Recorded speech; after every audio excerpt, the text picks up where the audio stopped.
Hey Sagittarius, welcome to your new moon reading for November 2022. These will just be a little new moon message from Spirit. This is going to be a special new moon on November 23rd. Jupiter also goes direct around that time, and while I am by no means any kind of astrologer, it's an incredible time to set new intentions, and whatever new seeds we plant or whatever intentions we create, whatever we want to see come to fruition, manifest, it's going to be sort of supercharged by that Jupiter influence. So Sagittarius, let's see what messages the universe, spirit, the divine has for you. All right, how are you doing now as we approach the full moon? And by full moon, I mean new moon. Where are you now, Sagittarius? Hello, the sun. So I believe it's Sagittarius season on the 22nd. So you guys might be having birthdays. You guys might just be shining your light these days, feeling really good.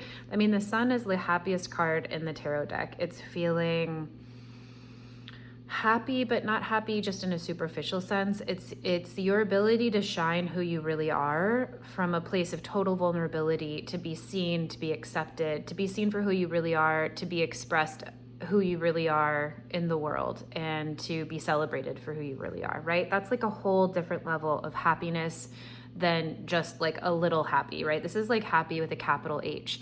That's why most of the people or characters you see on the sun cards are naked. They're seen in their most vulnerable self. They're safe to be their most vulnerable self. This is you feeling happy, feeling able to shine, and feeling able to contribute from wherever you are right now. This could be you, and that can be you in any area of life, right? Partnership, business, just you doing your life. You've come a long way, Sagittarius. You are approaching this new moon from a place of just total joy and real contentment and an ability to shine right now. So that's gorgeous. Hello, you.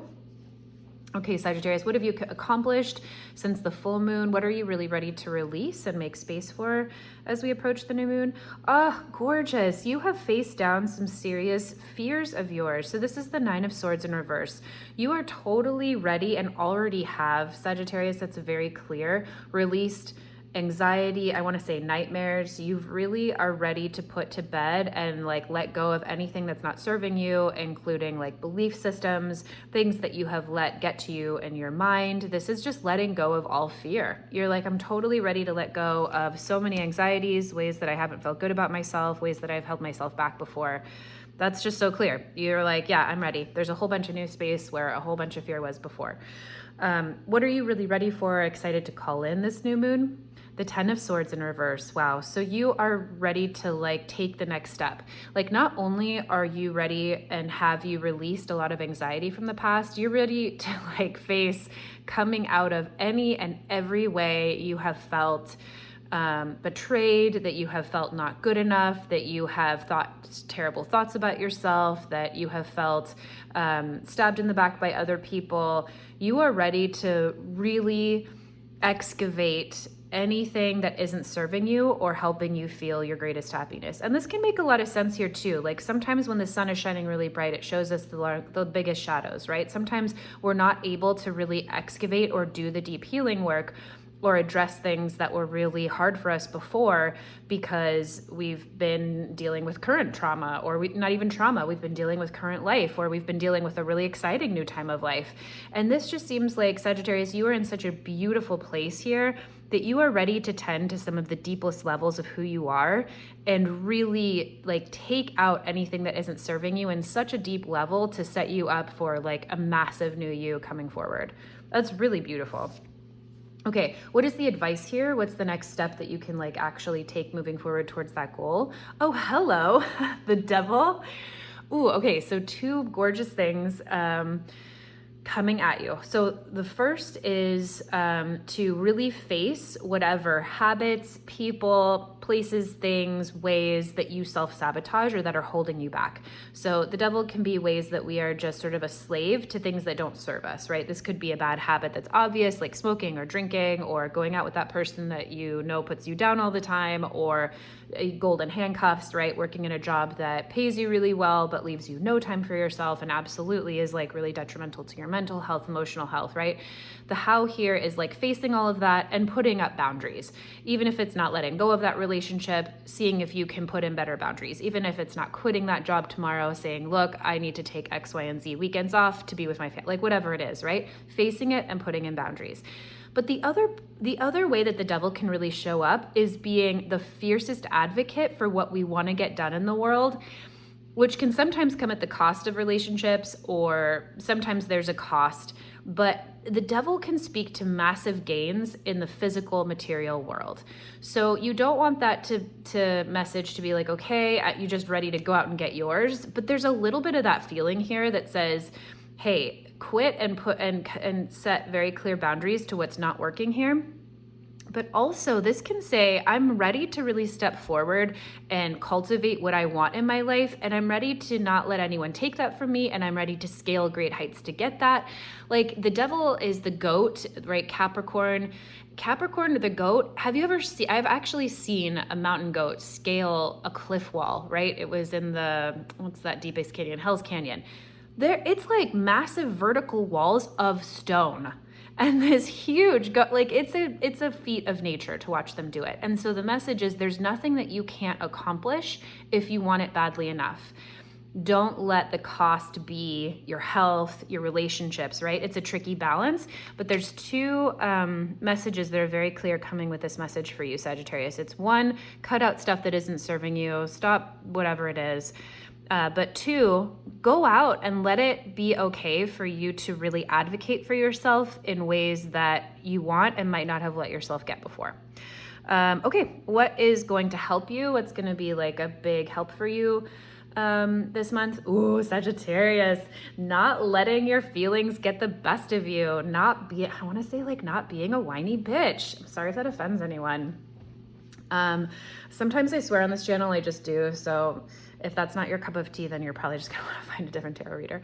But this is really saying, Sagittarius, the way to help yourself here is to be in control of your emotions. And that's not to put them in a box and say that you don't have any, but it's to come out of a feeling of any victimhood. It's to take full responsibility for how you are. And this is really in line with this message here. It's saying, look, come out of any ways that you have been harmed, and doing that creates a sense of empowerment for you. You're not a victim of what happened to you. That was your greatest teacher in how you can be best prepared for what's coming forward. So the help here is really you saying, I am so much in control of how I view the situation and how I feel that situation. And if you have gone through some serious shit, Sagittarius, this is not me telling you like, don't worry about it. Just like, don't say you're a victim. You know, if you've gone through some terrible things, I'm so sorry, right? You take this with a grain of salt. But this is really you being able to flip the narrative and be very clear on who you are and how you can be so empowered when it comes to your emotional outlook, and how that's going to inform the way that you move forward in the world from here. What's the highest outcome for you, Sagittarius, moving into this new moon energy? Ooh, the Seven of Cups. So I really get that this is going to open up so many new avenues for you. You're going to have a bounty of opportunities, and the moon here in the middle of these cups. The Seven of Cups can sometimes really speak to confusion. Like there can be so many different options that the advice with the Seven of Cups is to choose, or to be very clear in your intuition, what you want to do, how you want to step forward, where you want to go from here. But nonetheless, you are going to have a lot of different options. This could look like just life opening up for you in ways that you haven't felt before. I'm feeling like the floodgates open. It's like the dam has been torn down. You weren't so ready to date. You felt really messed up for a while. You're feeling pretty good right now. You hop on a dating app, and where you only got like a few responses before, you're going to have like tens of options now from people you can't wait to meet. It's kind of like that energy is coming for you, Sagittarius. So I'm really excited for you. Ground yourself. When you see the Seven of Cups, it's really a time to ground yourself. And that might be a really good message with the Queen of Cups here in reverse, that's saying, be clear in your intentions, be clear in your heart, be clear in who you are, and be responsible for yourself. Be empowered by yourself. Don't be a victim. Okay, Sagittarius, let's get you guys an overall last kind of message here from the Kim Krans archetype deck, which is so large. It always gives my hands a little workout here to shuffle it. Speaking of reframing things in a positive way. All right, Sagittarius. Okay, stop it. This is the third sign that has gotten the offering. So this is huge, this new moon. Speaking of new moons. What are you giving up in order to receive? So we've been talking a little bit about, new moons are black in the sky, right? They are the void. They are making space for what we want to bring in. So what are you giving up in order to create space for what you'd like to manifest?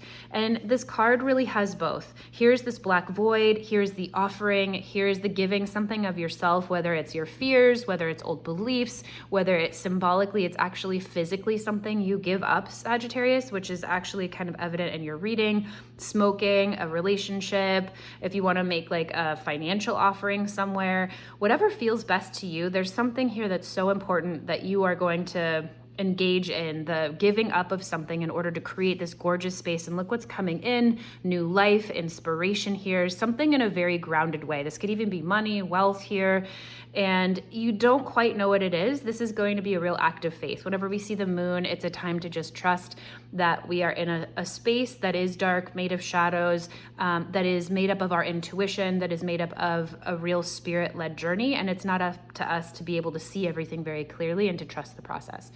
So Sagittarius, have a wonderful new moon. I hope this was really helpful. I'm fascinated and super curious, but this is an incredibly empowering message. And yeah, I'm so happy for you. Okay, we'll catch you on the next one.